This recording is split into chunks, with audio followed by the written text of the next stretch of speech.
Sveiki, dabar jau ir kitoje platformoje, toje, kuris skirtingai nuo Contribui nevagia savo klientų pinigų.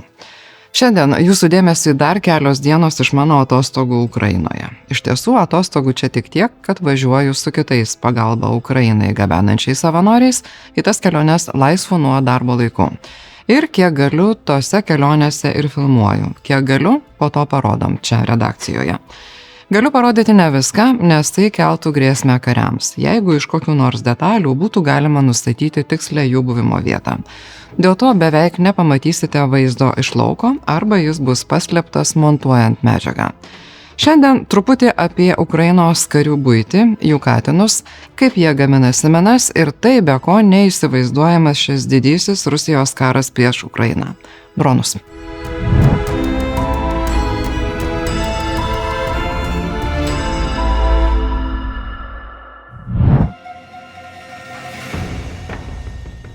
Čia matote Rusijos karį, tos armijos, kuri 22-aisiais skelbėsi per 3 dienas galinti nueiti iki Ukrainos sostinės. Šiandien iš čia, Ukrainos rytuose, maždaug mėnesį toje pat pozicijoje. Sprendžiant iš okupanto išvaizdos, jam nebe pirmą dieną trūksta maisto ir turbūt vandens. Tašką šitam varganame gyvenime žmogaus, išėjusio žudyti svetimoje žemėje, deda ukrainiečių dronas.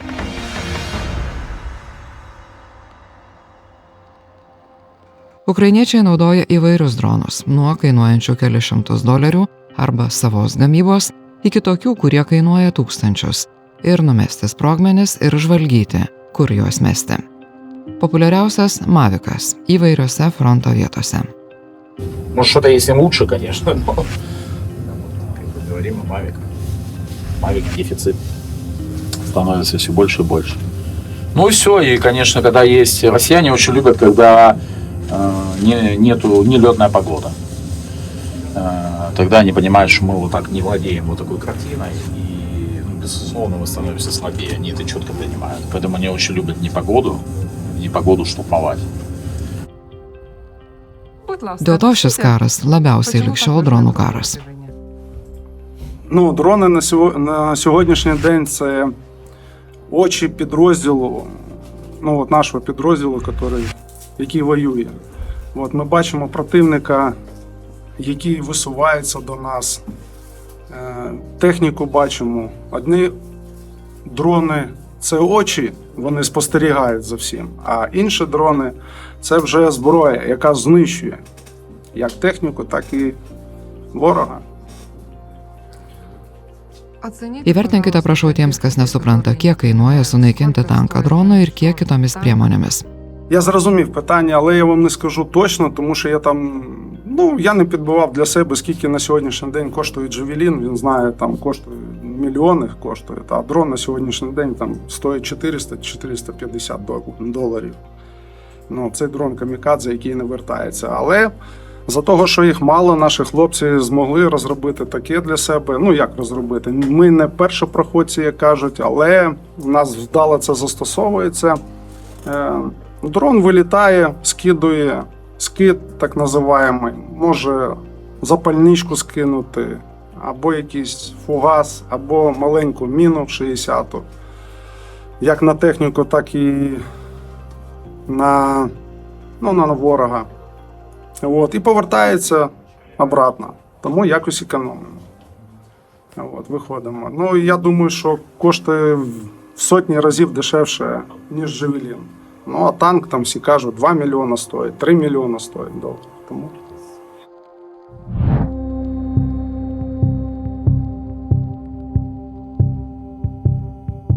Bet dronai atakuoja, žudo ir naikina abiejose pusėse. Ukrainiečiai nuo dronais mėtomų sprogmenų taip pat patiria daug aukų ir technikos nuostolių.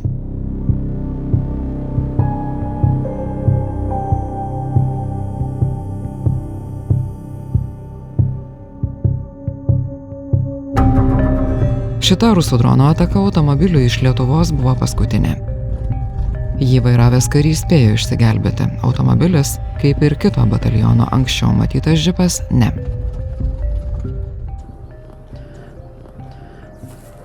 Čia yra Lietuvos žmonių paaukotus pinigus kariams Ukrainoje atvežtas automobilis. Ir per vieną iš nesenų atakų skeveldros pataikė, kaip matote, į priekinį stiklą. Automobilyje buvo karys. Gerai, kaip jie patys juokauja, kad mažutis ir jį sunku pataikyti. Lietuvių paaukotas Toyota Land Cruiseris stovėjo šitoje gatvėje, kai raketa atskrido į šį namą. Ir skeveldros ir sužeidė lengvai automobilyje buvusi karį. Выход. Окей. Свистит, когда летит. И тогда уже бум. Да. Окей. Она свистит. Buvimas, švilpimas jau kai skrenda ir bum jau kai pataikė.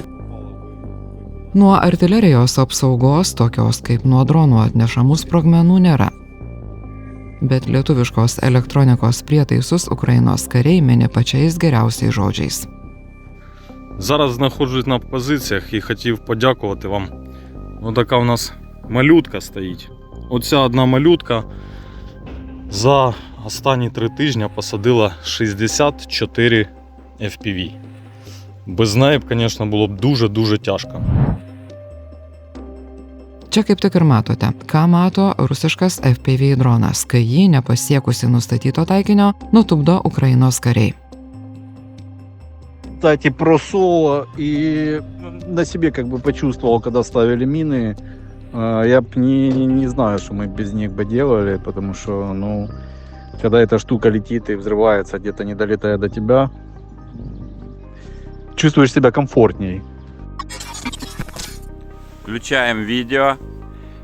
Заходит на цель. Давай, FPV-шка. Есть! Есть!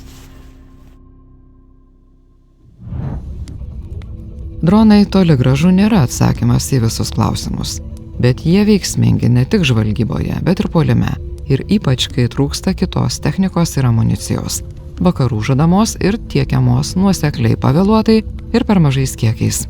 Daug ką Ukrainos kariai gaminasi patys, ten, kur dislokuoti iš to, ką turi po ranka.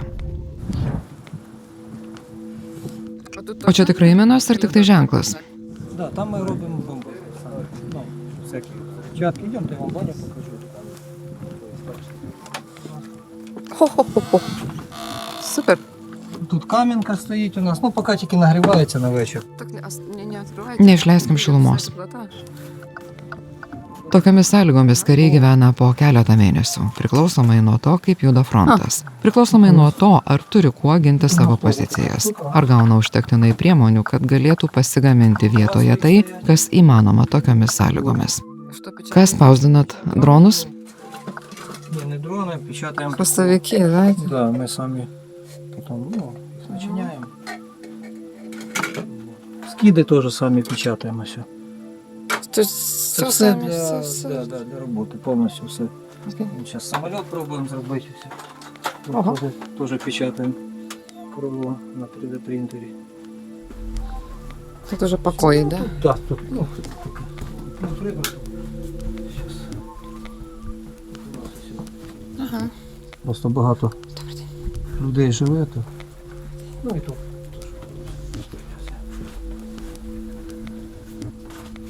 Не шалта? Ну, даже окно відкрито, щоб печка топиться.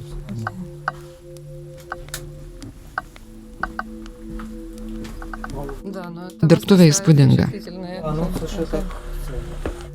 Šie vaizdai filmuoti, kaip jau supratote, anksčiau. Rodome juos su atidėjimu ir be vaizdo iš kaip nors atpažįstamo lauko. Kad nesukeltume pavojaus kariams, jeigu iš kokių nors detalių priešas galėtų nustatyti jų buvimo vietą, kurioje tiek dronų anksčiau vienoje vietoje nebuvau mačiusi. Катя, а ти че, Катя? А ти Катина? Дімон навіть на естонському говорить. Катинас. Катинас. Можно ее погладить, естественно? Labas, Katė. Katinukas, šaltos rankos. Taip. Galima jūs nufotografuoti? Конечно.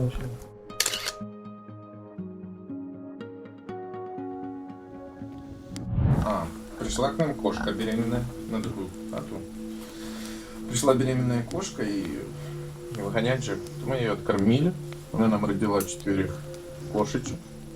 Ми їх роздали серед своїх військовослужбовців. Ну і кожен дав, скажімо так, кличку своїй кіці. Я дав їй кличку Халка. Ну вони вже сказали Халка, бо ми вже потім вияснили, що це кішечка. Ніхто не дивився. А потім вона приїхала сюди, до хлопців. В смысле, ви її перевозите з собою куди? Ні, вона тут постійно. А куди? У нас там були кіці. Ну, там їх тримати ризиковано, скажімо так. Вони не розуміють. Іноді не ховаються. O jos peles pas jūs gaudo ar maitinate? Звісно. І ловлять, ну вони їх не їдять. Да, чисто патрувати комусь Чисто, приносить. да, кормимо, а мишей вони ловлять. В якості ходять. Ну, ловят это. Да. Колись вона нанесла мишей 8 бондарів під кровать. 8. Ні одну не з'їла. Zakrugliai, в смысле. Ir kokia apytiksliai detonacijos galia dabar šitam kambaryje? 968 кілоньютонів на квадратний сантиметр. Ну, бабахає гарно. Labai gražiai. Ну, це розбиваємо ТМ-ку, потім достаємо з неї, там, потім вона роздовбується. Угу.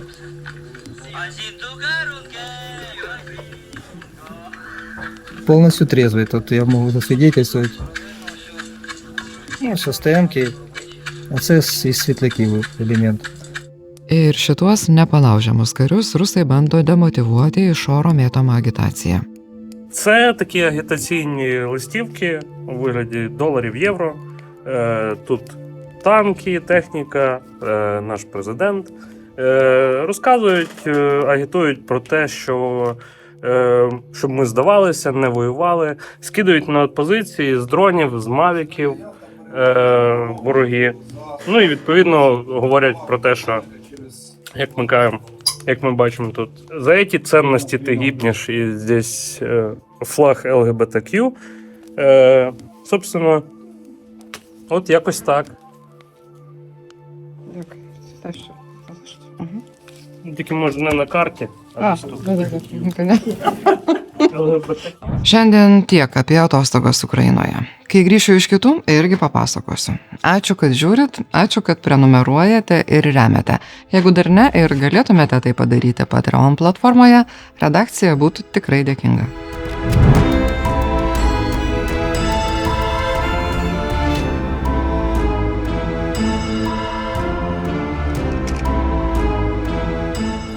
Ačiū labai, kad žiūrėjot iki galo. Ir mums yra labai svarbu, kad remtumėt ir prenumeruotumėt. Dėkui.